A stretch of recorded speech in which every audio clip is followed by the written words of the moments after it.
said before, are you going to establish the location of the home through Visicaro, Yes, sir. where it was? Yes, sir. In relation to the house where Ms. Benefield lived? Yes, sir. And then are you going to then just argue during closing, I would assume? Yes, sir. All right, so there's going to be no more witnesses. This is the end of this road to establish Yes. This is just witness-wise. This is an isolated act of DV. Yes. All right. Judge, if she didn't actually know about this, then I don't know that it's relevant. Well, and that's what I was thinking, because, hold on, it's not an act of violence, though. Right. Or threat. But under 9803 subsection 3, a statement of the declarant's then existing state of mind, emotion, or physical sensation, including a statement of intent, plan, design, when it's offered to prove the declarant's state of mind, emotion, or physical sensation at the time, or any other time, or prove or explain acts of subsequent conduct of the declarant. Then, Judge, I would just ask that this witness be asked questions if he is allowed to testify. I don't know why we even have to speak about an email. Just, were you helping Doug Benefield and were you looking at a certain house? I think that would obviate some of the evidentiary concerns I have, that you asked if he was assisting him in finding a location. Did you find one? Where was that location at that you were talking about putting an offer on? Indeed, and if the court rules against the admissibility of the email, that would be my intention. On behalf of Ms. Benefield, though, I would like to present the best defense that I can.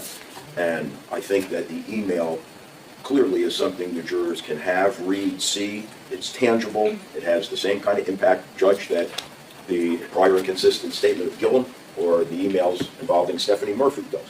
And in the absence of a reason why it should be kept out, I would like to admit it. All right. Thank you both very much. I'll allow the admission of Defendant's Exhibit 27 under 90.803-6 for the Realtor's portion and 9803-3 for the Benefield portion, with the understanding that, again, this is a relatively collateral matter. In and out, Judge. All right, can you bring the witness back in, Mr. Visicaro?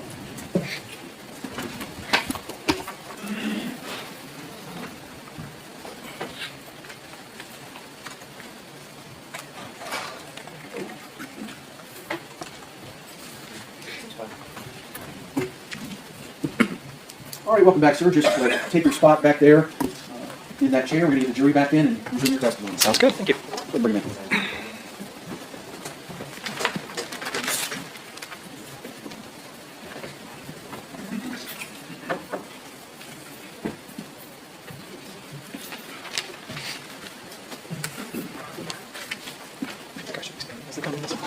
It's up to you.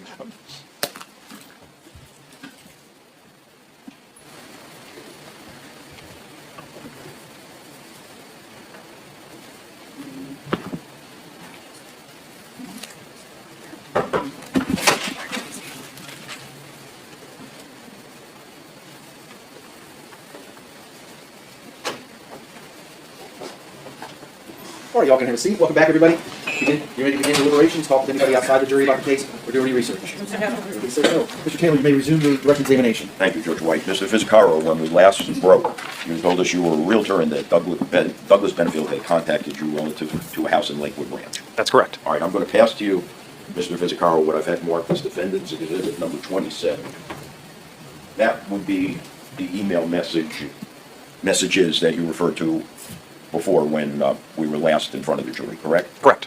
Is that a true and accurate copy of the email exchange between you and Douglas Benefield? Yes. What is the date of that exchange? The last email I see here was March 12th of 2018. March 12th, 2018. Your Honor, at this time, I would move to introduce that into evidence on behalf of Ms. Benefield. All right, same objections, overruled. Defendant's Exhibit 27 will be received. Now, Mr. Visicaro, I know you've told us that the home, do you recall the address of the home? Yes. What was it? 5060 Newport News Circle. All right, I'd like, with the court's permission, to dim the lights, and we're going to put a diagram up there for you.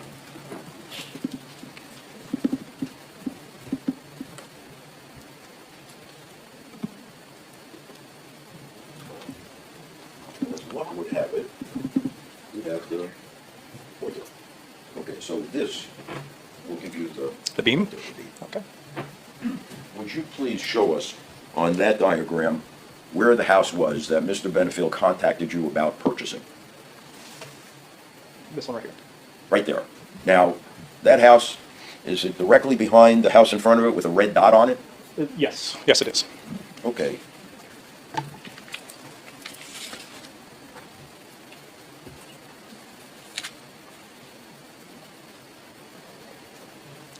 Do you know, Mr. Vizzacaro, who was living in the house with the red dot at 11331 White Rock Terrace? No, I don't. And do you know whether or not, if I may,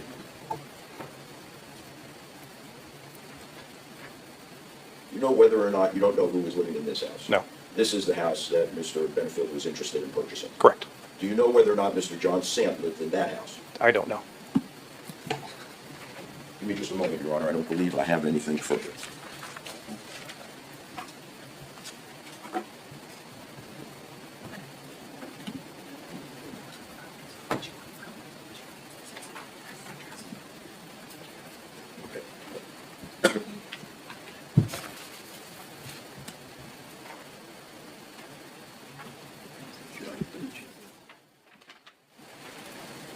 Mr. Vaccaro, my oversight.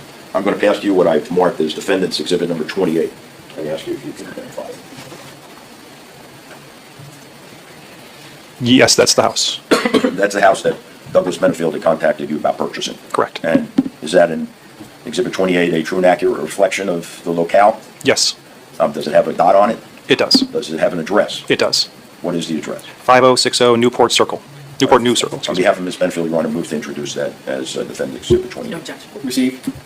That's all. Thank you very much, Mr. Vizzacaro. You can Gotcha. cross. So you've had the opportunity to review the email, correct? Yes, I have. If I could just That's right. grab it real quick. And for the record, this is State's Exhibit 27. And it appears as though you're speaking with Mr. Benefield about potentially this house coming up, or the price being lowered on this house, correct? That's correct, yes. All right. So you were contacting Mr. Benefield about it? I reached out to him about that. Okay. And he actually said he may just want to rent, isn't that correct? That is correct. And he also said he didn't want to do anything without speaking to Ashley first. That was a comment that was later in the conversation, yes. Okay, and if I could show you State's Exhibit 27, it's very small type at the top, so you might be able to. That's why- For the record, Defense Exhibit I'm sorry, Defense Exhibit 27. Does he say there that he needs to speak with Ashley first? It appears that way, yes. Okay, Yeah. thank you, no further questions. Can you redirect? Nope. Can the witness be released? Yes, sir. Ma'am? Yes. All right, sir, you're released. You're subpoenaed. You're free to go. Thank you. Mr. Taylor, can you state defense? Can you approach real quick? Good afternoon, Dr. Kincaid. Hi there. Welcome back. Thank you. As a result of the counseling sessions that you had with Douglas Benefield, did you reach any conclusions with respect to Doug? Objection. Improper testimony. Opinion testimony.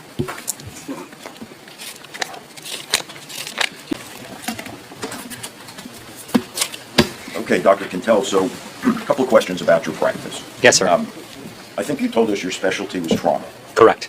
And for purposes of practicing your profession, various clients come to you and relate their backgrounds, correct? Various people come to me and they've had traumatic experiences in their background. Some may be upfront in presenting them, some may not. But purpose of treatment is to get now to work better, and sometimes that requires unplugging and healing emotional wounds from the past. And as part of your art and science, you are trained in picking up and diagnosing various cues in your effort to reach conclusions, to try and help them. I'm not following the question. As part of your practice, you're trained in being able to observe and detect various cues from these patients, are you not? What do you mean by cues? Indications of areas of trouble. For example, you don't always have patients that come out and say, oh, I am traumatized because of this. Rather, they may speak in obtuse terms, and you are charged with, among other things, trying to figure out where the trauma lies and why. I would answer that slightly different than the way that you're framing the question. So when somebody comes in to see me, my job is to understand what's not working and really what's not working in their life today. Okay. If that leads us to unplugging earlier trauma, which frequently it does, great. But that's the purpose when they first come in, is me understanding what's going on with them today that's not working, and hopefully saying it back to them in a way that they're getting it that I understand. And in that process, you rely upon various statistical manuals and things that are reflective of your profession, do you not? I don't do specifically a lot of diagnosing, so I'm not going to use the DSM frequently. I'm going to understand the background of why trauma sticks and how to get that better. And to understand the background of trauma, have you in the past, or do you periodically consult learned treatises and periodicals, things that help you to reach that understanding? If you're asking, do I go to continued ongoing training and development? Yes. All right. Now, in this particular case, did you reach some conclusions about Douglas Benefield? Objection. Qualifications. Sustained. Did you counsel Douglas Benefield? I did, yes. Both Ashley and Doug. All right, and in counseling Douglas Benefield, did you listen and absorb the various points that he was making to you? Yes, both when they came in as a couple and then when I did individual therapy with them separately. And when they were in there as a couple, was part of your process observing the dynamics between the two of them? Yeah, I wanted to understand why they were seeing me and what stuff we wanted to get better. So certainly I'm paying attention to what they're telling me, how they're communicating, what they're communicating, and such. Okay, and part of that included how they acted when they were together and how they acted when you saw them separately? Yes, I would say so. Okay. Now, in making those observations and questioning them and listening to them, in your effort to try and identify the objective, did you reach some conclusions about Douglas Benefield? Objection. Foundation. Would you approach, please? A brief deviation, Dr. Quintel. Tell us what degrees you hold. So I have a bachelor's in psychology, a master's in social work, and a PhD in clinical sexology. How long have you been practicing as a psychologist? I got my master's in '98 and started working in the public school system. So since '98, 2006, I started a private practice. And since you've been in private practice, Dr. Quintel, can you give us an idea of the number of patients that you've seen in counseling? Thousands. And your specialty in counseling patients runs to all three of those fields that you have degrees in? Yes, I have a background in all of that, but my specialty is in trauma resolution. Okay, and when we speak of trauma resolution, explain to us what that is. So I think that the first thing that somebody has to understand is trauma, or what we go through, isn't troubling because it happened, which is the conventional wisdom, is that because it was awful, it still hurts. But we're not troubled because it was bad. We're troubled because when it happened, emotionally the brain short-circuited and doesn't know that particular experience ever ended. So where therapy missed the boat is we felt that people buried and repressed, and we have to help them process and get it out of them, where the methodology that I use is the reverse. It's about getting the good news in to the emotional part of the brain that doesn't know it's over. Think of it more like unplugging the memory, so emotionally the brain can read it as data about something that happened versus where it's been stuck as happening, which explains why when somebody frequently either talks about it, is reminded of it, or is in something similar to it, emotionally they're transported back to that awful moment. Right? If you have a friend telling you about something that was troubling them, and as they're telling you about it, it's almost as if they go back there to that troubling moment. Mm-hmm. So our goal is to keep the person more emotionally present as we unplug the emotional effect that the past has had. And in that process, do you typically employ listening to patients? Yes. Do you typically employ making suggestions to patients? I don't know if I would say it's making suggestions versus more kind of having a mutual outcome of how we want them to be in mind. So if I'm kind of creating a future self or an outcome, it's got to be something that they're good with, or if it shows up as conflictual, we're never going to be able to reach the outcome. Mm-hmm. Okay. Now, so more instead of a suggestion, it's more of kind of a mutual outcome. All right, and you went through this process with both Doug and Ashley Benefield? I did, yes. All right. Your Honor, I would tender Dr. Quintel as an expert in the field of psychology. Do you want to voir dire the witness? Objection. Do you want to voir dire the witness as to experience, training, and knowledge? Yes. All right. You do most of your work now in trauma resolution, correct? I do, yes. Okay. And how long have you done trauma resolution? Since 2006, October. So for many years. And you said you don't do diagnoses anymore, correct? I don't look at diagnoses with people. I look at people because the notion of the diagnosis will help in understanding maybe some of the background of why somebody acts, but you're really working with the person. So if somebody says to me, do you treat OCD or bipolar, I would say I work with people, not the disorder. Okay. So when you're dealing with, for instance, Doug and Ashley Benefield, you're not doing so in order to create a diagnosis or evaluate. I guess what I'm trying to get at is there's a difference between therapy and a diagnostic evaluation. Yes, ma'am. Okay. And so your relationship with them was what? They were referred to me by another therapist, and my job was to do trauma resolution. What I was told is that both had their own trauma, and there was some stuff within the relationship, and that I was tasked with unplugging the emotional effect of those experiences. Okay, thank you. Any further questions? May I resume the question? So in treating people, not the disorder, you still, though, do you not have the capacity and the training and experience to understand if a disorder is present? Yes, sir. At this point, Your Honor, I would now tender Dr. Quintel as an expert. And I Are we reject. agreeing? absolutely. Same objections? Same objection. All right, I will rule the objections goes to weight, not admissibility. Go ahead, sir. Thank you. So, Dr. Quintel, all right, we're rolling. Okay. Did you reach any conclusions with respect to Douglas Benefield?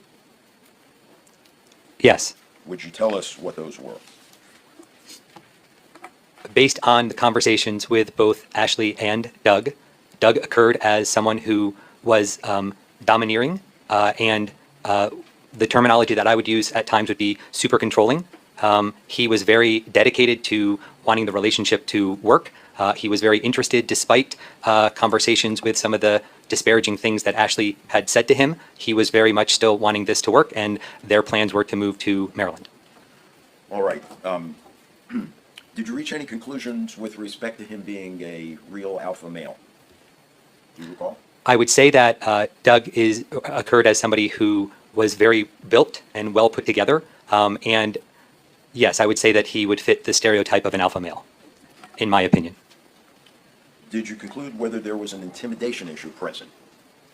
Ashley stated that she was scared of Doug. Did you reach any conclusion, Dr. Quintel, about whether Doug's depiction of himself as being godly was reliable? Objection outside of expertise? Overruled. You can answer. Can you say that again, please? Sure. Did you reach any conclusion with respect to Doug's presentation of himself as being particularly godly? Yes, I think it was over the top. All right, and did you reach any conclusion as to whether it was genuine? I did not think it was fully genuine, no.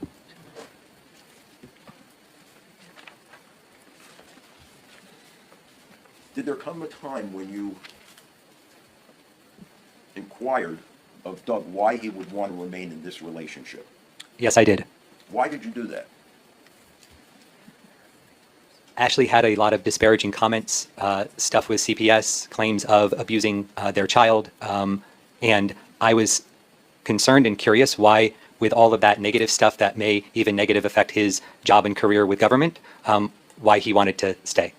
And was it true that you felt he was hell-bent on being together? I know that he really wanted the relationship to work. Did you conclude that he was never going to let her get away? I don't know whether that's true, whether or not. I don't recall that. All right, let me pass this to you and see Please. if it refreshes your recollection, if I may.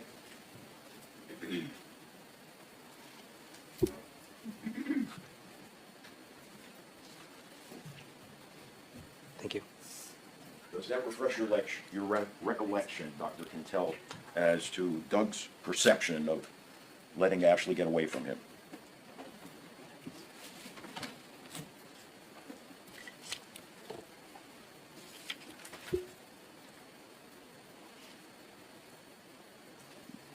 Yes, I said that to the detective. I said it seemed more like I'm not going to let her get away from me. Referring to Doug. Yes, sir.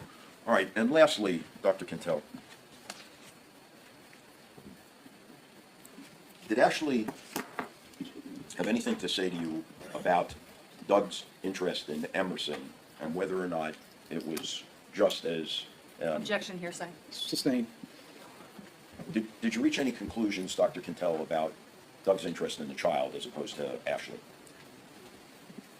Objection, Judge. I'm going to sustain this to the opinion. Was there an incident on one of these occasions when Doug was in your office that you thought was very strange as it related to the child? Objection, relevance. Overruled as long as it's factual. Yes.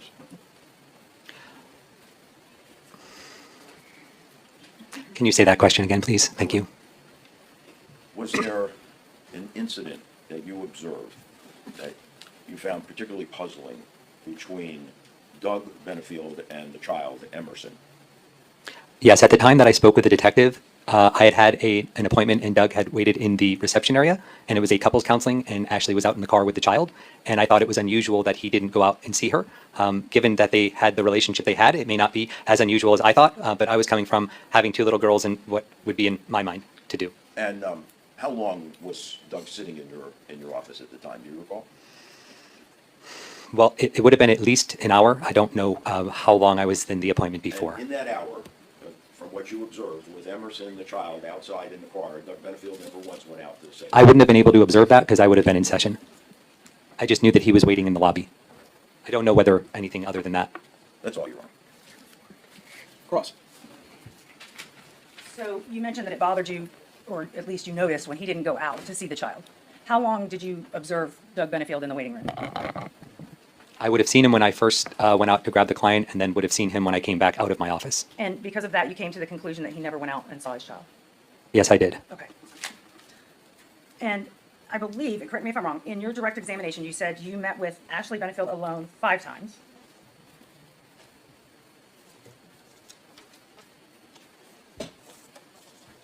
Yes, ma'am. And you met with Doug Benefield alone twice. Yes, ma'am. And you met with them together twice. Yes, ma'am. So the majority of the time, you met with Ashley Benefield. Over half of the times you met with her. To do trauma resolution, yes, ma'am. And her discussions with you and her recitations of things played into your decision about this opinion that Doug was being domineering and super controlling, did it not? Yes, they were comments that she made and frustrations that she had within the system. Okay. So it was not solely based on things that you were observing in Doug Benefield? No, ma'am. Okay. Thank you. No further questions. Redirect. Nothing further. Can this witness be released? Yes. State. Yes. All right, sir, you're releasing your subpoena. Thank you very much. Here you go. Thank you.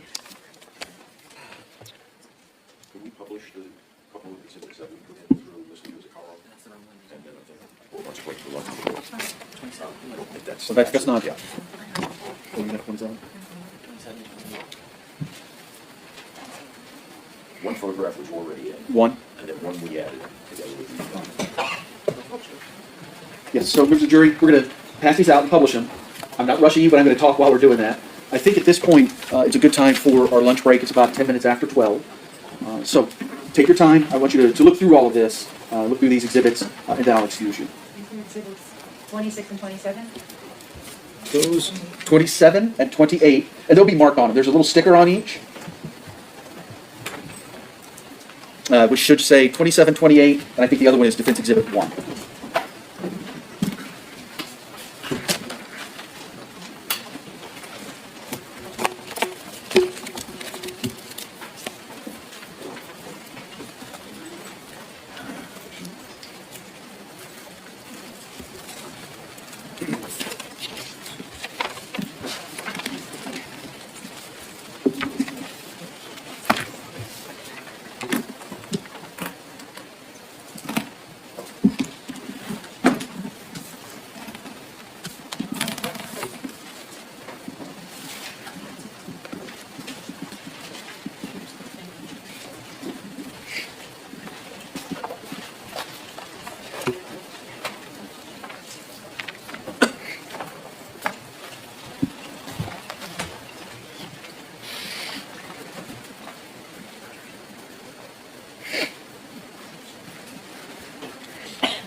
All right, so it's 12:15. If I could have you back down to the jury assembly room where you began everything this morning and last week at 1:30.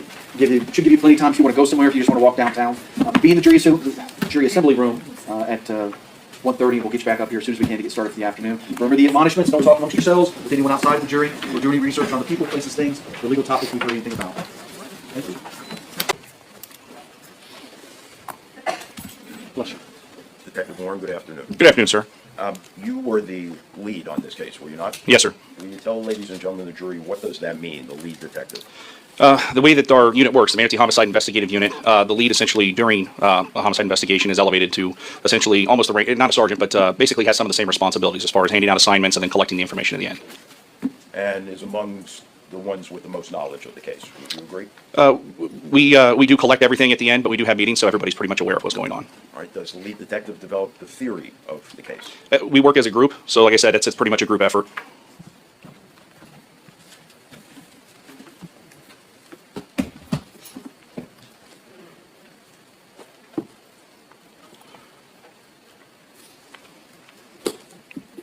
Do you recall being asked the following question on May 16, 2023 at a deposition? Question, okay, so part of your responsibility as the lead detective, you would develop a theory of the case, would you not? Answer, sure. The answer's still short, yes, sir. You want your investigation, especially for homicide case, do you not, Detective Warren, to be objective and fair, Yes, sir. with conclusions supported by evidence? Absolutely, yes, sir. Yeah, not speculation. That's correct. It's not something, given the nature of what a homicide investigation entails, that you want to jump to conclusions. That's correct. Did you submit an arrest affidavit for Ms. Objection, Benefield? pretrial ruling. Just asking a question. Overruled at this point. Did you submit an arrest affidavit for Ms. Benefield? Yes, sir. Did you represent that Objection, pretrial ruling. Sustained.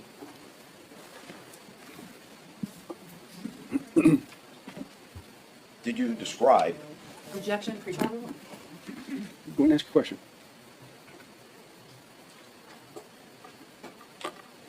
Let me ask you this. Was it your position that based on the entry wounds to Douglas Benefield, that it did not appear he was facing Ashley Benefield when he was shot? Based on what I knew, yes. And as it related to the chest wound, what did you base that on? Well, whenever we have a homicide investigation, one of our detectives will go to the medical examiner's office for the examination and obtain a preliminary finding. We don't actually receive the medical examiner's report for several months to maybe even a year in some cases. You're aware that the medical examiner's finding here was that he was shot Objection, from the front. hearsay. Sustained. As it related to the wound to the leg, Detective Warren, what was the basis for your conclusion? I'm sorry. As it related to the wound to Douglas Benefield's leg, what was the basis for your conclusion? It appeared that he was shot from the right side of his body. Can we agree that you got both of those wrong? I wouldn't say so, but I'm not a doctor. I would ask the doctor. Okay, so it's your position as you sit here today that Mr. Benefield was not shot from the front? That's not the way that it appeared when we did our preliminary investigation with the medical examiner, then later on. Yeah. And it's your position today as you sit here that... Objection, Judge, can we approach this? All right, sir. We really need to address some legal matters about your testimony, so I'm going to ask you to step Yes, out sir. into the hallway. The rule of sequestration has been invoked, so you're not to discuss questions asked of you or your testimony with anyone. You're not to talk with other witnesses about their testimony or the questions asked of them. You're not supposed to do any research about the case or watch anything. Yes, sir.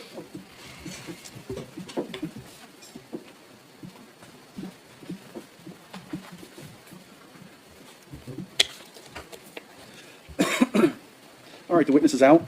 So there's, as I understand it, there's going to be several areas of cross-examination regarding Detective Warren. And the state has objected on the longstanding doctrine that you can't call a witness solely to impeach that witness. So that's where we're at. And the line of question where we stopped was going to involve statements made by the detective in his probable cause affidavit or arrest affidavit. All right, so these issues were addressed, and I seem to recall that I allowed these at the standard ground hearing, and this may have been the footnote where I said rulings at trial may be different. And there's also been a pretrial motion regarding impeachment of Detective Warren and what is relevant and material and admissible.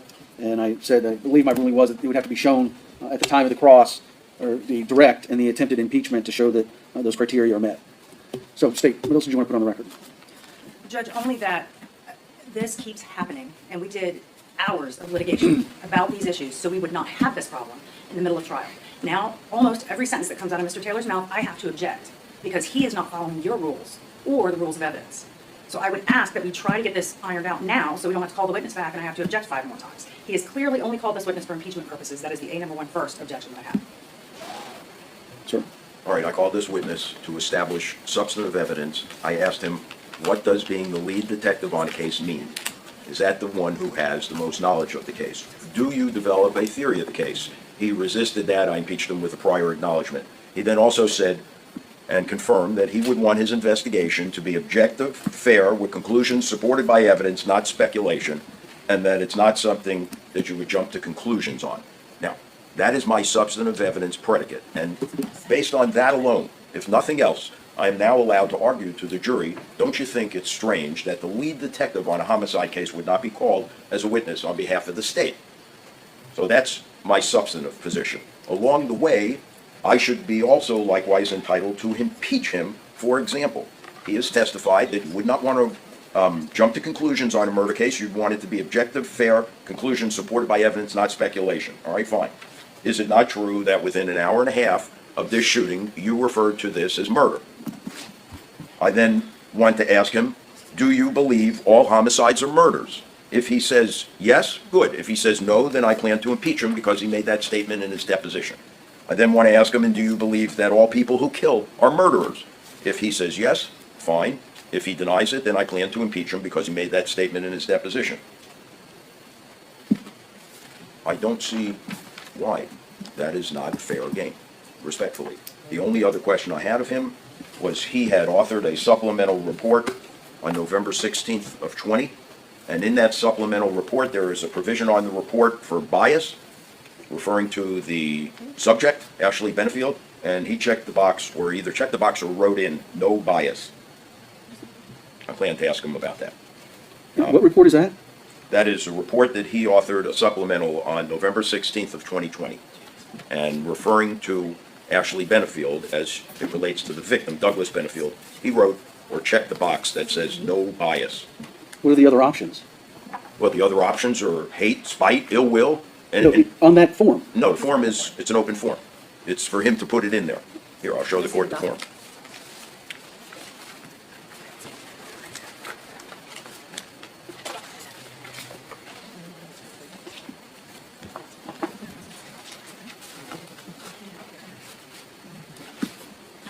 Which, It says bias motivation, he types in none, no bias. The next block says bias target, it's blank, and the box after that says bias circumstances. That too is left blank. Would you like me to show you? Yes. first, I don't think he filled that out.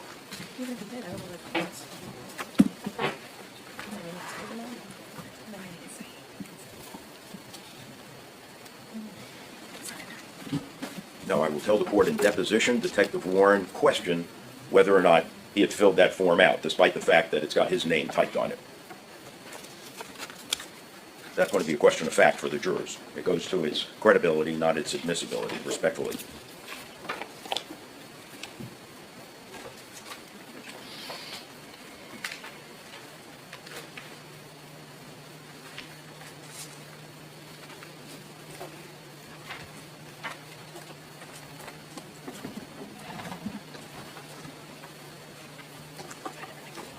All right, the line, thank you.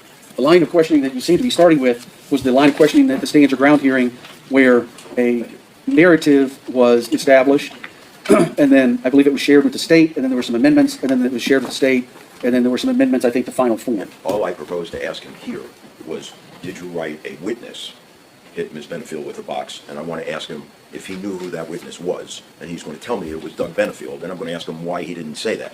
Give us a reason why you would not have disclosed that, rather than put a witness.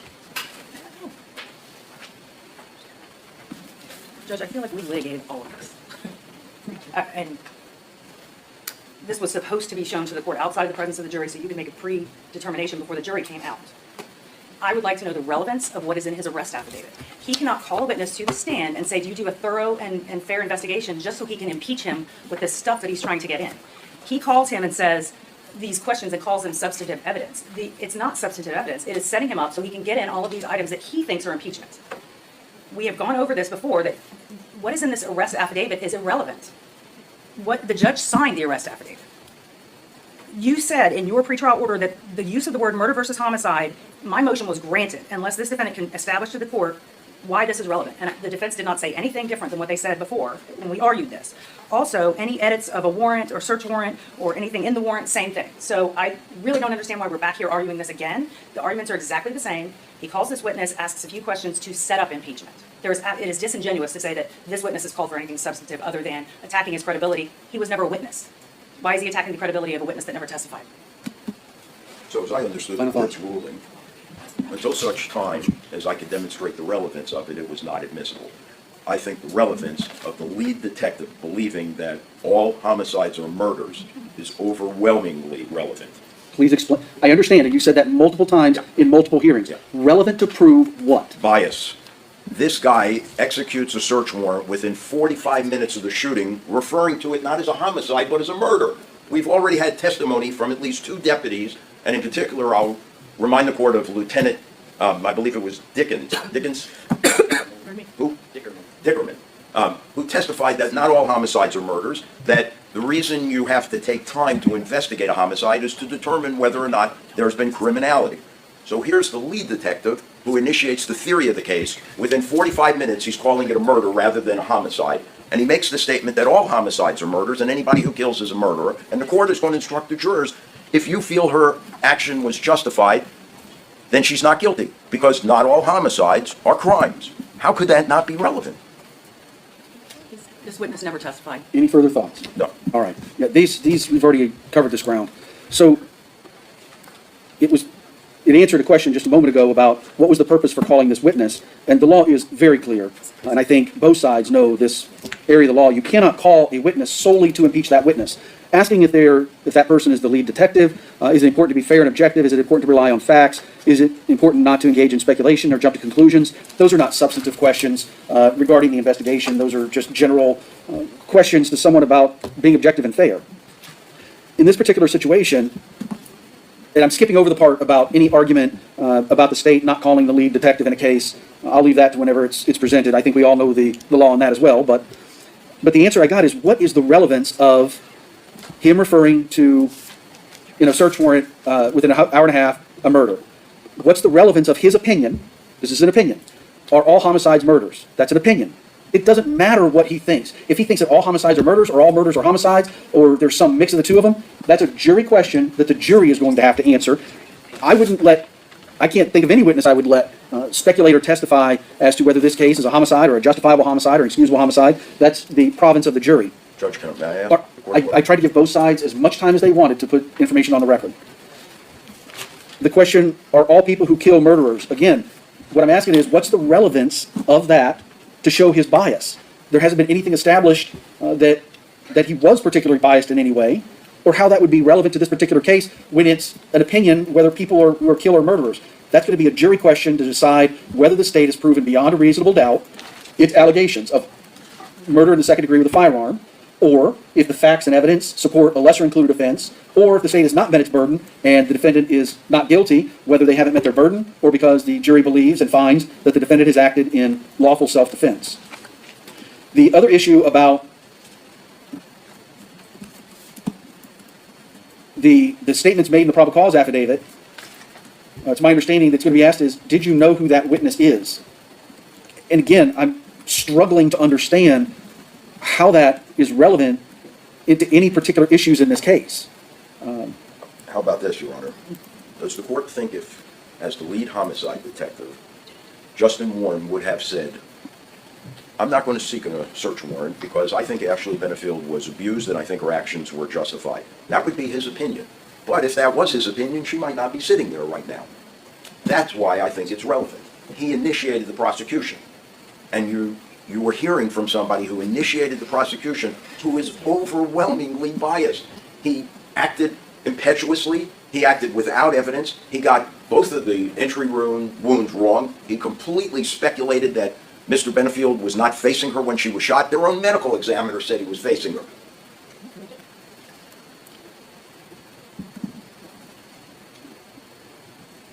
State anything else? No, Judge. Mr. Taylor, I am certainly giving you as much room as I can to cross and impeach on relevant and material issues. But from what I've heard so far, and I will just say that the impeachment from earlier regarding theory of the case, that was not materially different. But so far, the questions you have asked and the questions that I've heard you represent to me and issues that you intend to represent and question this witness on are all impeachment issues. All right, I have two questions remaining. Will the court allow me to ask them?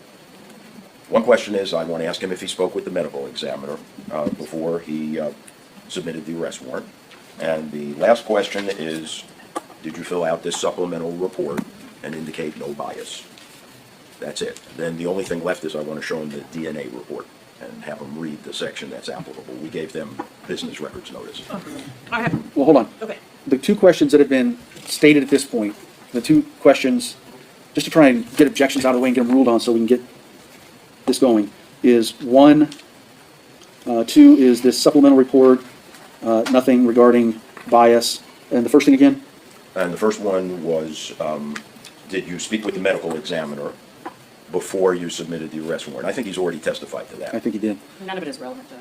All right. And I will be asking for a curative instruction depending on the court's ruling.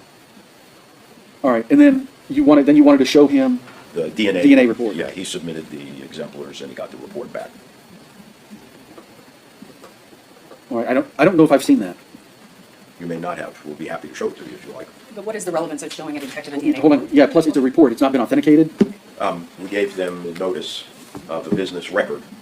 They did not file an objection to it, and it shows that, the court may recall, a crime scene swab both of Miss Benefield's hands and wrists and forearms, and the DNA came back as Douglas Benefield was one of 3 potential contributors out of 740 million or whatever the figure is. And the court may recall Ms. Benefield testified on the stand that she attempted to flee the house. Mr. Benefield ran after her, grabbed her, spun her around, and blocked the door so she couldn't get out. Yeah, but it's, okay, go ahead.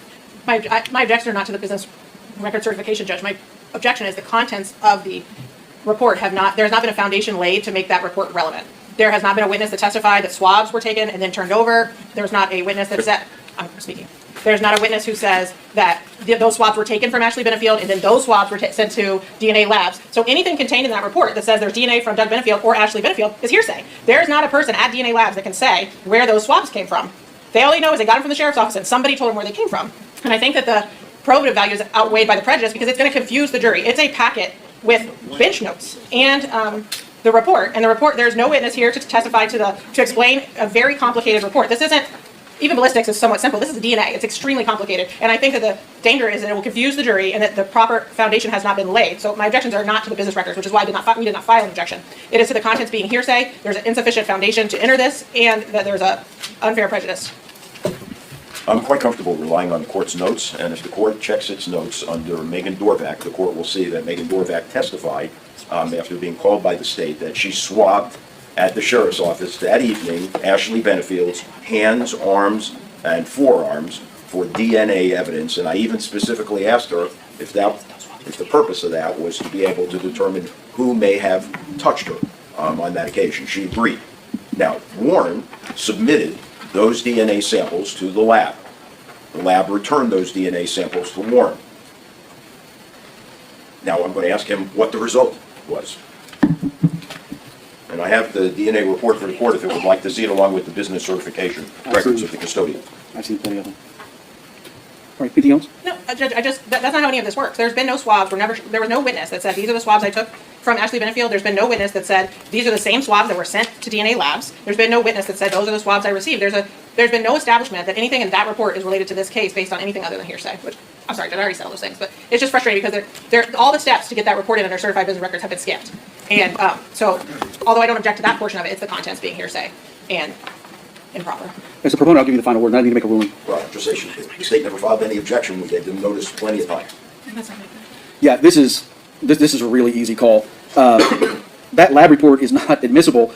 You could call the DNA analyst, who could come in under 9702 and establish the foundation and the bases to admit DNA evidence. After the chain of custody has been established, there's been no evidence. I haven't heard anything at all about the I heard about swabs. I don't recall seeing the swabs. I heard about swabbing being done, but then the chain of custody, getting them to whatever lab did the testing to ensure the integrity of the evidence. Then at the lab, what are the testing processes, procedures, known error rates, all of the foundations you would need under 90.702 and 703, 704, 705 about how this all happens. And then, of course, we need the analyst to explain what these results are. So that lab report doesn't come in. In addition, it's prepared in anticipation of litigation. I mean, that's the whole reason it's done. So that one, that was an easy one. That is going to be prohibited, crossing Warren on the DNA report. The other two, though, the state objects. I think it's fair to ask Detective Warren if he spoke with the medical examiner before he sought an arrest warrant. And you can ask him, I think, if that's his supplemental report. I think it's close, but I'll let you ask him, here in this box regarding bias, nothing is there. But out of everything I've heard, those are the only two questions that I think are relevant and material and appropriate of everything we've talked about and aren't solely to impeach. So, all right, let's. And Judge, I would just ask to establish the without bias part without speaking it out loud to the jury first. I don't understand what that means. He's leading this witness and speaking what's on the report before the witness even says he wrote it or anything. So I Right, would so prefer that he establish not- if it's his report, establish that down right here, there's a box that says a bias. What does that mean to you? And he left it blank, and is there anything in particular that why he did that? But that's the extent of what I've heard relevant. So let's bring it back in.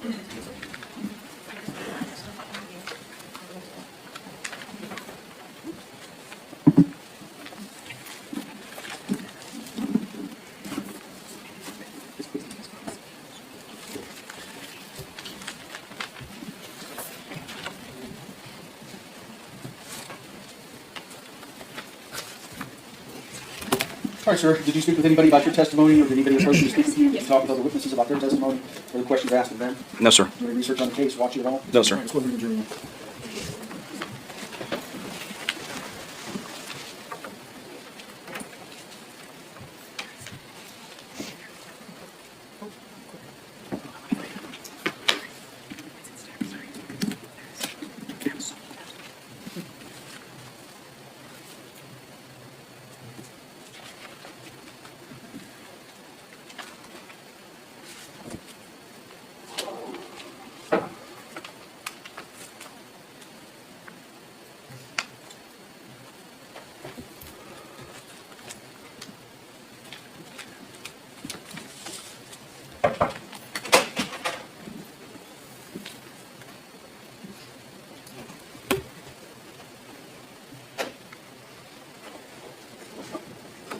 All right, y'all can have a seat. Welcome back, everybody. Did you begin deliberating amongst yourselves, talking to anybody outside the jury about the case, or do any research on people, places, things, or legal topics? Everybody says no. You may resume your direct exam.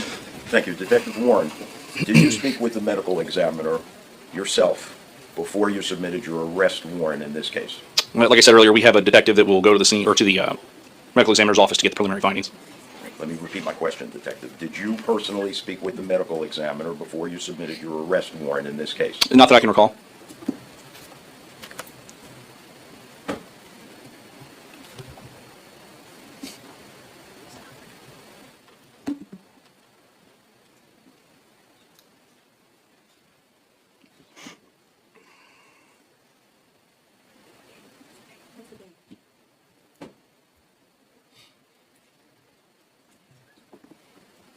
All right, let me pass this to you and see if this refreshes your recollection. Sure. Okay. Yes, sir. Yeah, so I spoke to him on October 29th in reference to stippling. Yeah, you documented in your report, did you not? Yes, sir. All right, my last question, Detective. Do you recall filling out a supplemental report on November 16th of 2020? I filled out a lot of reports, sir. May I look at it just to verify? Sure.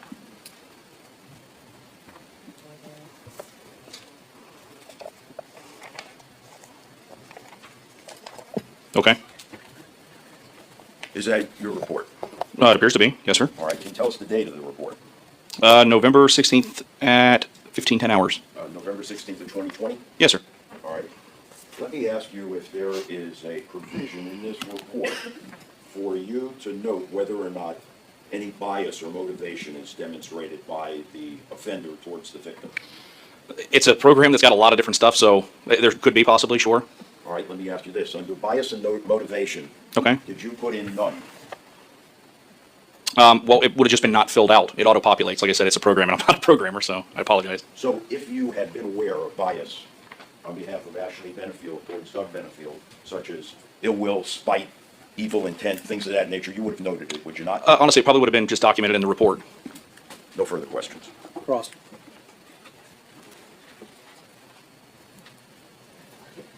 This section that says bias, isn't this for hate crimes? Yes, ma'am. When we fill out certain areas for certain crimes, it's required for statistical reporting and things, and a lot of things that I'm not even aware of. I don't typically pay attention to that box, but So this box is for those kind of statistics, not for any kind of bias that may be going on in this case? correct. Thank you. Redirect.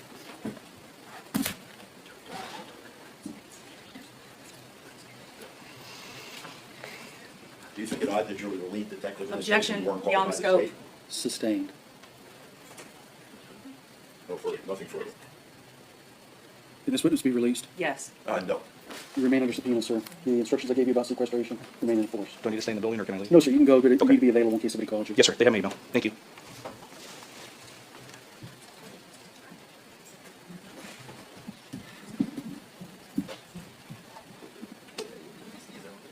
Call your next witness. Try to come back to it. We call Dr.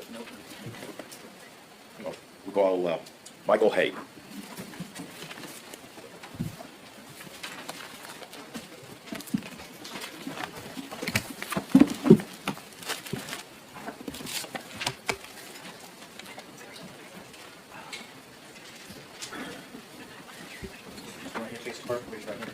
You solemnly swear or affirm the testimony about to give will be the truth, the whole truth, and nothing but the truth. I do.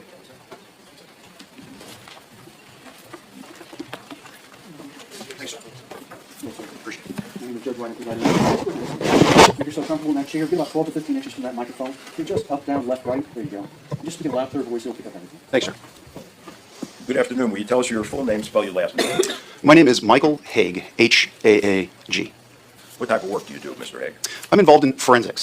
Specifically, a typical job title would be forensic scientist. Let's talk about your educational background.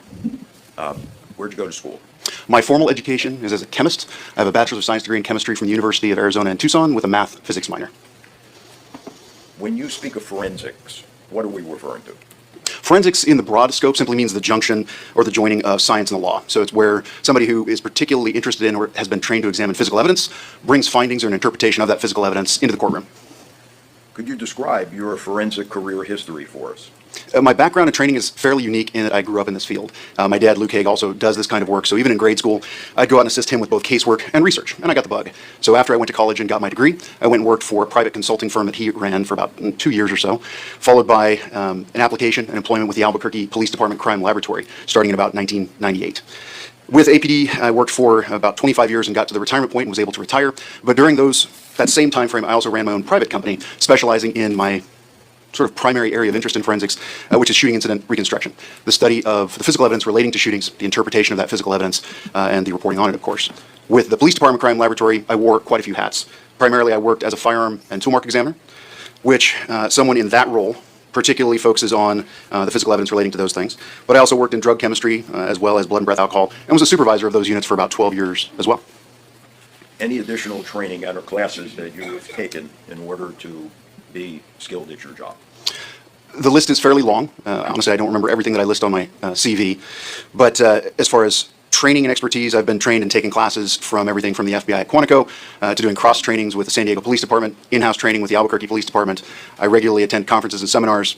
I worked for the German Bundeskriminalamt, if you can spell it, Bundeskriminalamt, which is like their FBI. So I interned with them for a while before I came to the Albuquerque Crime Laboratory, and a wide variety of other trainings I've received over the almost 30 years now. Are you a member of any professional organizations having to do with your specialty? I am. The ones that are particularly relevant to what I do would be the Association of Firearm and Tool Mark Examiners, or AFTE, the American Academy of Forensic Sciences, EMSI is one that I've been a member of for about 2 or 3 years. That's the European Network of Forensic Science Institutes. They actually have some very, very interesting perspectives on forensics, among others, including the Association for Crime Scene Reconstruction. But that's another bug I got from my dad, is being very active in the field, seeing how other units do things, as well as participating in those conferences. Have you authored or published any scientific papers? Quite a few. Another bug I got from my dad. I publish very regularly in scientifically reviewed, peer-reviewed journals, such as the Journal of Forensic Sciences, the Association of Firearm and Toolmark Examiners Journal, amongst others. Written any textbooks? Luke, my dad and I wrote a textbook, one of the few on shooting incident reconstruction. It's in its 3rd edition now, and I'm also the author of a chapter in the Encyclopedia of Forensic Sciences on shooting incident reconstruction. And how about, Mr. Haig, any forensic presentations of note? I very regularly present, both at conferences as well as for organizations, on this area of work. Can you tell us what certifications are offered in the area of firearms identification and comparison work? The primary certifications, which certification applies to an individual and accreditation applies to a laboratory, so those are terms you'll often hear mixed, but certifications available and that are relevant to what I do include 3 from the Association of Firearm and Toolmark Examiners, 1 in gunshot residue and distance determination, 1 in firearm identification, that's the examination of microscopic toolmarks, as well as toolmark identification, the examination of microscopic toolmarks from other things besides guns, like screwdrivers, hammers, and things like that.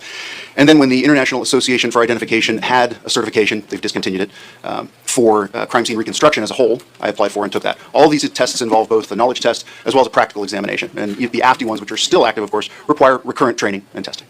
Have you been recognized and testified as an expert before in a court of law? I have. Approximately how many times? At last counts, I think I'm getting close to 100. And where have you so testified? Primarily in the area where I worked for most of my 30 years in New Mexico, in Albuquerque. But in addition to that, all across the country, to include states like California and Texas and Rhode Island and I'm not sure if I've been to Florida before, but many, many states across the country, and courts ranging from district or regional courts, state courts, to federal courts and military court-martials. Mr. Haig, have you given your opinions in high-profile cases before? I have. Give us an example.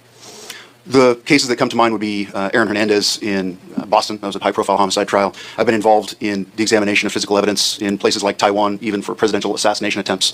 I've worked cases from Iraq and many other places that I lose track of. Are you an instructor in any areas of forensics? I am. You've written on the subject as well? I have. And you provide regular training in shooting reconstruction? One of the areas that I actually gain a lot of pleasure from is instruction in shooting incident reconstruction. So this is the examination, as I said, an evaluation of any physical evidence when a shooting takes place. That can involve the crime scene itself. It can involve trajectories. It can involve a wide variety of things within that sort of umbrella title. But I've taught a shooting incident reconstruction course for almost the entire last 25, 26 years of my career. They're week-long live fire shooting courses. So this isn't just a thought process. I go out and shoot things so that people that do what I do, crime scene investigators, forensic scientists, even pathologists, can come and see how these shootings take place and understand what they're looking at when they go into a scene. So I do that very regularly, especially now that I'm retired. I'm able to do about 4 to 8 of those a year, it seems like. Is the assessment of bullet trajectories taught in your SIR courses? It is. Can you describe for us what a 3D laser scanner is? This is a tool that I actually feel very lucky to have helped brought into the crime scene realm. It's an engineering tool, technically. But if you think of a laser rangefinder, a very simple one that you might aim at something, push the button, it shoots out a bullet of light. Light travels at a very consistent speed. So when that light is reflected back to the sensor, time is measured, and we then can calculate a distance because of that time and the known speed of the light. That's one bullet of light. A 3D laser scanner is an engineering tool that sits on a tripod and has such a thing inside of it, but spins in a 360-degree azimuth, left and right, and also is able to shoot out the laser beam in a vertical path as well. So imagine in this room shooting out millions of bullets of light and collecting individual data points on a very accurate scale and then blending all those individual data points together. You get a representation of reality. You get a computer takeaway of your scene. And then you move that system from one place to the next, so you can move around corners, and you can blend all of these data sets together so that you really take the crime scene with you. So I was lucky enough with my police department to help start this theft of this technology into crime scene back in about 2005, and since then many departments have also seen the value of it, particularly with trajectories in my opinion, and it's become a very common tool across the country and internationally as well for crime scene investigation and shooting reconstruction. Mr. Hay, can you define for us what exactly a trajectory is? When I'm describing a trajectory, I like to think of it or describe it or liken it to a snapshot in time. If you imagine yourself in a dark room, completely dark, and things are moving, and you set off a strobe from a camera, let's say 3 times in that dark room while things are moving around, then you've really frozen things in place for that brief instant while the strobe was going off, or in our case, when a shot is going off, because bullets move to our perception of reality in a very fast manner, of course, and so if a bullet, say, goes through something and then strikes something else, it can help us orient those objects that are struck, and indeed then where the firearm is as well. So snapshot in time is how I tend to think of it, but it's a way of understanding where things were, including potentially the firearm itself, as well as objects that are struck. All right, so you come upon an investigation, if you will, of a shooting incident, and you reconstruct it, correct? I try to. All right, now would you tell us the significance, the importance of trajectory as it relates to that reconstruction. In forensic science, you in very many ways have to throw out what you may have seen with regard to TV. Most of the things that TV puts out are completely false. But the beauty or interesting thing about trajectories with regard to shooting scenes is that fact that it gives us a way of assessing where things were in those moments of time. A person in my role may not be able to say exactly what happened in between them sometimes. Sometimes there's a logical progression of what might have happened given the physical evidence that we do have. But in my job, I basically lay the pieces of the puzzle on the table, meaning what physical evidence I have to look at from a shooting scene. And that could be the projectiles, the cartridge casings, the firearm itself, or trajectories, the room, and then try and see what snapshots in time we may have available to rebuild. Is there a distinction between what you've been referring to as trajectory and wound path? Wound path is sort of a subset of trajectory. Wound path refers to, indeed, just that, the path the bullet took or created when it goes through a body part in specific, or a body. But in each case, the accuracy and the meaning of those trajectories can be evaluated, because bullets, for the most part, there are exceptions, tend to travel in more or less straight paths. Like I said, there are absolutely exceptions to that, particularly with, we're not dealing with, in this case, non-expanding rifle bullets. But we look at these paths as relatively linear. Every measurement taken by human beings is an approximation, though, so an understanding of how much accuracy to place on those measurements and that documentation is absolutely, of course, important as well. With trajectories into things like walls, when I have good points to work with, or data from somebody's scan of a trajectory rod in place, for example, typically about plus or minus 5 degrees is what I've found from my work, and what is what I would call an industry standard in my work around a measured trajectory, around a straight line, if you will, that was created by something like a trajectory rod. With wound paths, it can be a little more difficult, and this is something I've lectured on to not only the pathologists in my area, who I worked closely and well with and helped train when they come in as fellows, and then I've lectured on at the Swiss Wound Ballistics Workshop 2 years ago, I think, and was asked to lecture on, is the idea that not only are trajectories in bodies a little bit more inaccurate because of the way they're measured and how bodies move. We're not walls, we're not rigid. So we have to indeed look at those as a little bit more of an approximation. But for the most part, with things like we're looking at here, expanding handgun bullets, that category, we can describe them or think of them as relatively straight lines as documented. They give us an idea of where a firearm may have been at the time a shot was fired based on that path. So wound ballistics is a subset of just trajectory. They're related. You may have alluded to this. If you did, my apologies. What is the degree of accuracy of trajectory reconstruction? With regard to common things that I typically deal with in crime scenes, like walls, sheet metal in cars, desks, almost anything you can think of, I shoot in my classes to demonstrate this and basically check ourselves and see how accurate we are, about plus or minus 5 degrees. So I'm motioning with my hands to make sort of an arc. So if my primary line of measurement, we're going right down the center of my wedge here, I'm making a visual representation of approximately plus and minus 5 degrees, a 10-degree cone overall if you rotate that into 3 dimensions, but I think I can show you that later. What steps did you take in preparation for your testimony here today? When I do a case review such as this, there are materials that I typically would like to see in order to help inform myself on what evidence, what pieces of that puzzle are on the table to include, particularly documents, things like crime scene images, autopsy reports, lab reports, all the documentation that goes around a typical investigation, as well as 3D laser scan data, if it's available, amongst other things. And in this case, did you examine all the evidence that was available to you? I actually forgot to mention that. In addition to that, in this case, I did examine the actual physical evidence, meaning the projectiles, cartridge casings, etc. And when you say projectiles, we're referring to the bullets?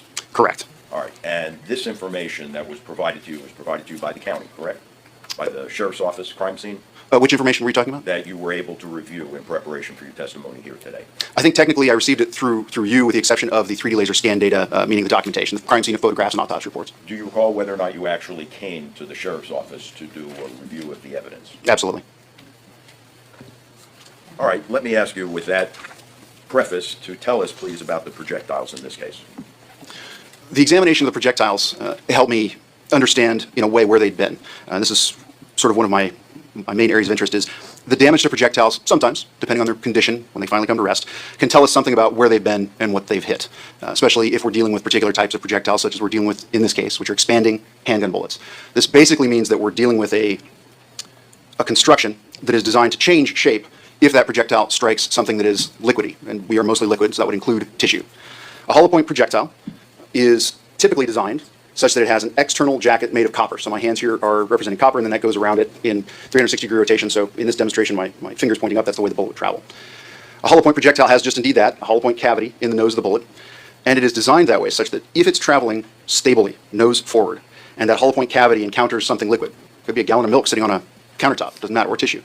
The liquid actually goes into that hollow point cavity, and because the bullet is traveling forward, you build up hydraulic pressure, liquid pressure, just like the brake lines in your car, inside that hollow point cavity. And so pressure inside that hollow point pushes the sides of the bullet open, and it comes open like this. So if I take my hand to make the model bigger for you, The jacketing material, the copper jacketing material that's facing forward as the bullet travels when it encounters something liquid and expands. Some people like the term mushroom, I don't prefer that term.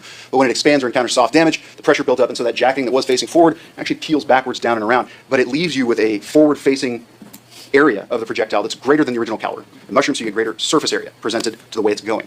And when you do that, you increase drag. And when you increase drag, you decelerate or slow that bullet down more quickly. And so these bullets undergo or created through intense engineering by people at the companies such that they go a preferred depth in tissue or tissue simulant.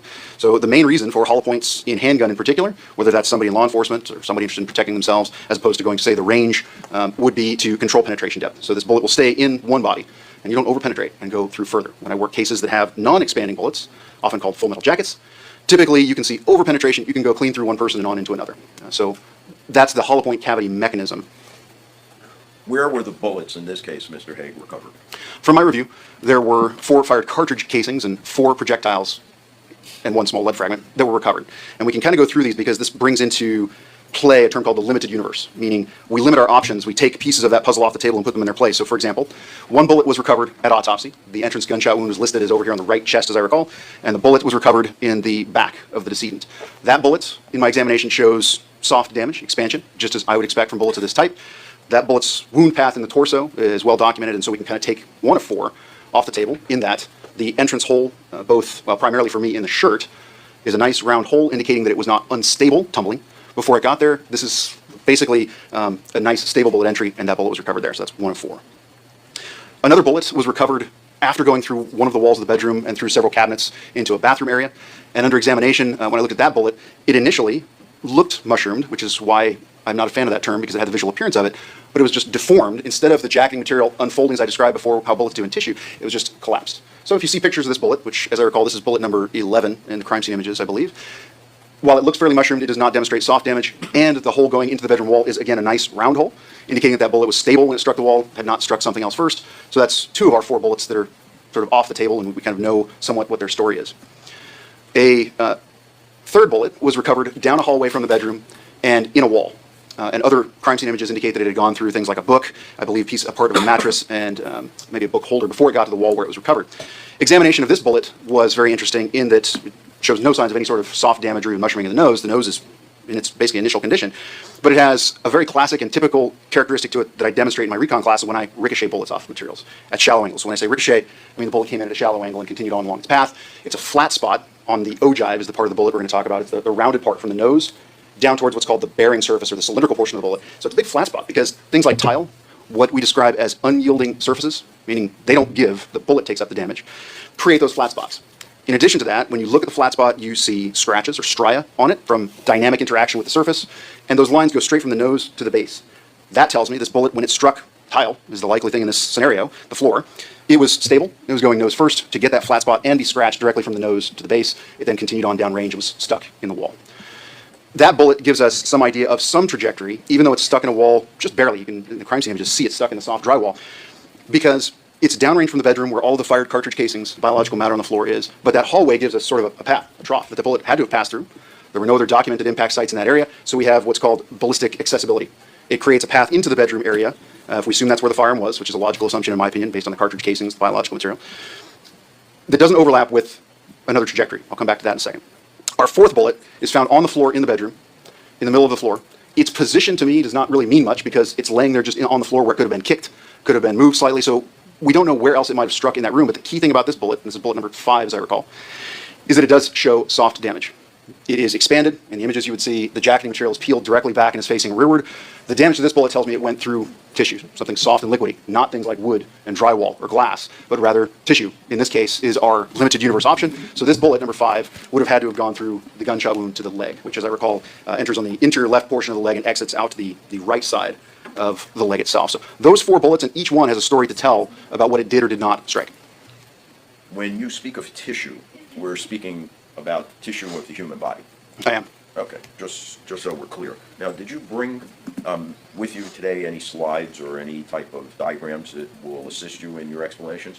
I have 2 things that fit that bill. I have the Manatee County's 3D scan data with trajectories for one shot that I could show, as well as images I took of the 4 projectiles that I just mentioned that would help illustrate my points if you need me to.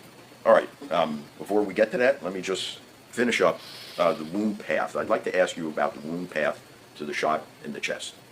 Are you able to say, based upon your training, experience, and education, whether or not that wound, where the shooter was relative to that wound?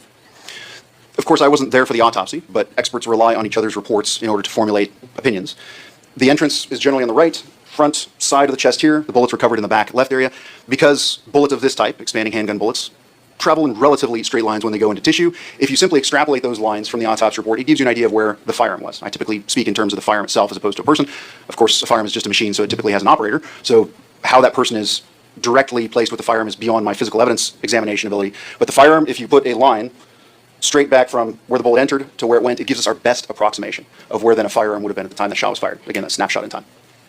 Are you able to reach any conclusion with respect to the order of the shots? There's nothing in this, from the physical evidence standpoint, that allows me to sequence these shots 1 through 4. If one starts to make assumptions, which some people recoil at the word assumption, as long as you have a legitimate reason for saying the word assumption or are willing to describe its validity, we make assumptions in science all the time. It allows us to make further steps. So, for example, we have 2 trajectories through the body. We have 2 trajectories into objects in the crime scene. If I look at the trajectories just within the crime scene, one that has to go through that long hallway, and one that we actually do have some data for to figure out where the firearm was that just goes into the wall within the bedroom, and we look at those 2 trajectories, they don't overlap, meaning there's not a physical possibility for the firearm to have been stationary between just those 2 shots. I can't tell you, with regard to sequencing, which one was first, but if you make an assumption that the firearm, if you're the firearm, I mentioned right to left, moved from right to left, then the one down the hallway would have to have been before the one into the wall, if that's the hypothesis. If we take the opposite hypothesis, it's opposite left to right, that's where witness statements come into play to evaluate whether or not the physical evidence supports or refutes a witness statement. You never take a witness statement, and in my line of work, believe it. You look into what the physical evidence supports and then cross-compare them. So if you have information or an opinion or a statement that the firearm was indeed in motion from right to left, the physical evidence for those 2 trajectories would support that. As far as the body, for me, this case doesn't help too much because I focus more on the scene in this case. Others have focused on the body. But with regard to the scene itself, with the body itself, certainly we have an idea of where the firearm was relative to that body, but because those bullets don't then continue on to hit other things within the scene, I don't particularly have an opinion there that would lead me to allow me to then say sequence those in order. Do you have an opinion as to whether or not the deceased was stationary or moving? If we assume that the firearm was relatively stationary, and by that I don't mean a matter of 3 or 4 feet, I mean the firearm is not circling about the room, going out in the hallway of this incident or otherwise, if we take the position that the firearm is generally just in the bedroom and is pointed in the same relative direction as the 2 trajectories that I've described for you, then it would have to be that the decedent was in motion, because we have trajectories in the decedent's body that are almost opposing. We have one that goes from, as described in the autopsy report, and this is how it's commonly described in such things, front to back, right to left, and as I recall, relatively flat. I think it was maybe slightly downward, but I've forgotten the vertical component. But the key factor is that one goes this way, and as I read the autopsy report, the other gunshot wound enters the inside of the right leg and comes out the exterior outside of the right leg. These are basically 2 relatively opposing trajectories on an object that, undeniably, in my work, objects' bodies regularly move in between shots for one reason or another. So given that, to me, those trajectories in the body indicate to me that the body was in motion. All right, and with respect to the firearm itself, are you able to draw any conclusion whether or not that was in motion as well? Certainly within the degree I described before with the 2 trajectories that I can show you, the one that goes in the wall, for those that I can demonstrate by physical evidence, there was some motion. And as I recall from my measurements in the 3D scan data, it's something like 4 or 5 feet, at least from one position of one trajectory's area over into the area of the other. As an approximation, again, because again, trajectories are approximations. Otherwise, beyond that, no. So would it be safe to say that your conclusions support the fact that both the deceased as well as Miss Benefield would have been moving from right to left? I can't tell you that the firearm moved from right to left of those shots. A statement of such would be supported by those 2 trajectories that I mentioned. All right, would you please demonstrate for us now from the slides that you've brought how you reached the conclusions that you did? Sure, it'll take me just a minute to set up the laptop. Yes, please, Your Honor. Thank you.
What I'm showing you here is the 3D scan data of the scene. So I didn't take this data. This was done by Manatee County investigators.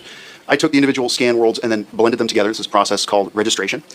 And I'll move you through it. Hopefully we don't get a jump between my laptop and what we see on the screen. So again, this is not a computer game. These are actually millions of individual data points. You can see in some of these places the individual spots. Each one of those is a data point collected by the scanner. And as we look down on the scene here, you're looking at the sort of wood-looking floor.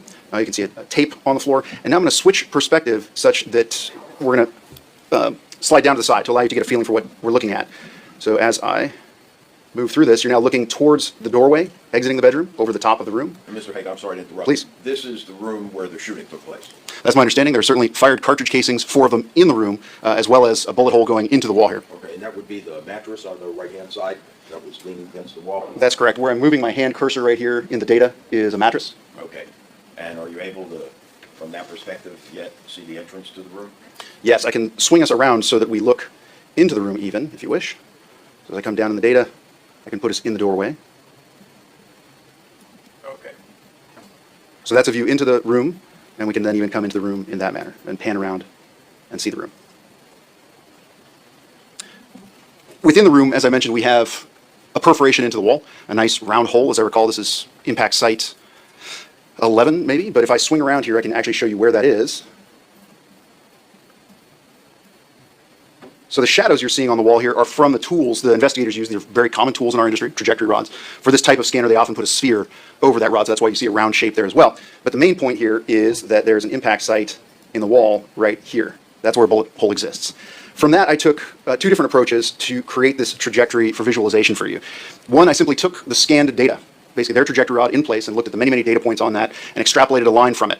If we use that method, the trajectory for that looks like this. So this is the blue line that comes out of that, and I'll swing you directly above it so you can get what's called the azimuth viewpoint first. I'm going to click us back into what's called an orthogonal view.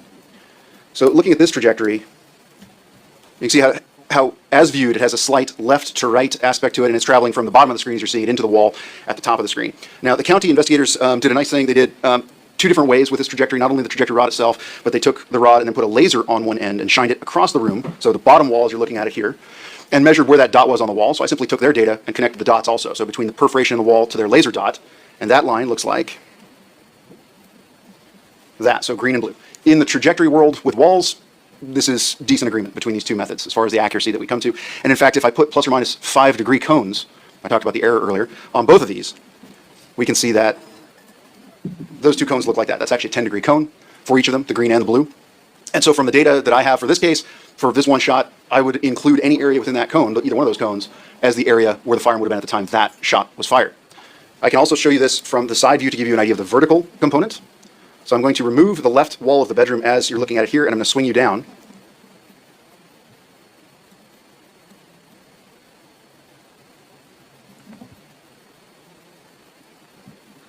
And from this vantage point, you can see how there is a downward component to these shots as well, going into that, I believe, again, number 11 hole within the bedroom. Would that be consistent with Ms. Benefield firing the weapon while she's standing in the upright position? There are certainly multiple places along these cones where a shooter could be standing. So basically any hypothesis or any scenario that puts the gun in those cones, including that one, would be on the table. So we've seen the up and the down, the vertical component here. We've looked at the azimuth, the left and the right from above. What I'll demonstrate for you now with the data is I'm going to take you to the right. If I may, Mr. Please, Haig, yeah. as to that bullet, for the trajectory that you've just shown us, there was no indications that it had struck tissue, is that correct? That's correct, and I'll show you that picture of that bullet eventually. But this bullet, based on the damage that the bullet shows, as well as the nice round hole going into the wall, this is a miss of the decedent. This did not strike the decedent. If I take you to the side of the cone here, the far right side of the rightmost cone, our most right option, from that position directly over it, if you look down the hallway area, you actually, there, the fill in, you actually cannot see where that bullet struck the wall. This area right here is to the right of the bullet's impact site. We actually have to move, as I will now, over into this area.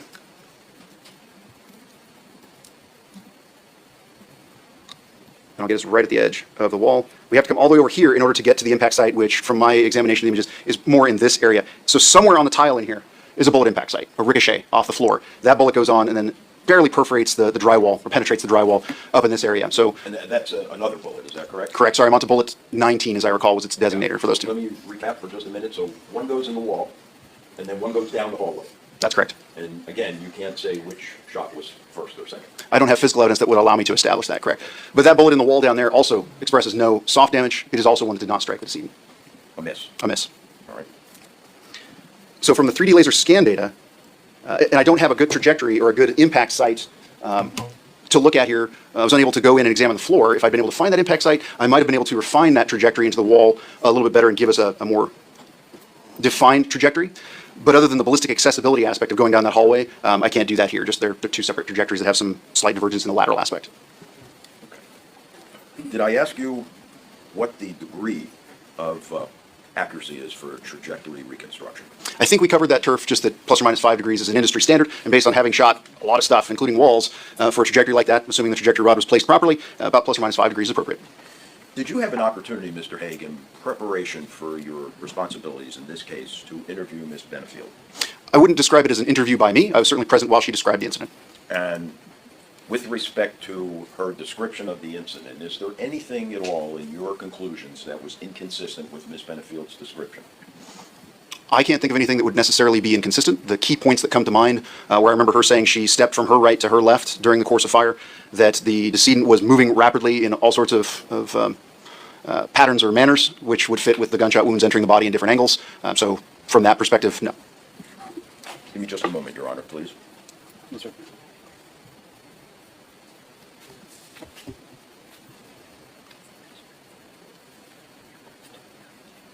That's all, Your Honor. Thank you, Mr. Haig. Ross? I just have a couple of quick questions. So you were able to give opinions about where the trajectory would be for the two shots into the walls, correct? That's correct. Right. But as for the injuries into the human, you cannot opine about that. That's correct. I don't have any other sort of anchors to bring the decedent's body into play with the scene because of the lack of perforation. Okay. And with reference to the chest wound, I saw you kind of turning it several times. So, and we've had terms used such as front and side. So if you could just show the jury, where was this entrance wound? To the best of my recollection, and of course I could refresh my memory with images if it's helpful, but to the best of my recollection, it's in this general area on the side of the chest, and then it goes in, is recovered just under the skin in the back. So if you're sort of the firearm location, it would place the upper body in a vague general orientation like this. So if you turned your body, With the, Straight. oh, this way? right, can you keep turning until you get to the point where, okay. So that's approximately the positioning of the gun to the body. For the upper body, yes, I'd have no way of, yeah, Thank correct, you. yeah. Thank you. No further questions. Redirect? No, sir. Can this witness be released? Yes. Yes. Sir, you're releasing your subpoena. You're free to go. Thanks, sir. Thank you. It's going to take you a minute to put that away, and it's about 10 minutes after 3, so I'm going to give you your afternoon break. Give you 10 minutes, go on back, stretch, get something to drink, maybe a little snack if you want it, and we'll get you back out here as soon as we can. Oh, no deliberations, don't talk with anybody about the case, and don't do any research. All right?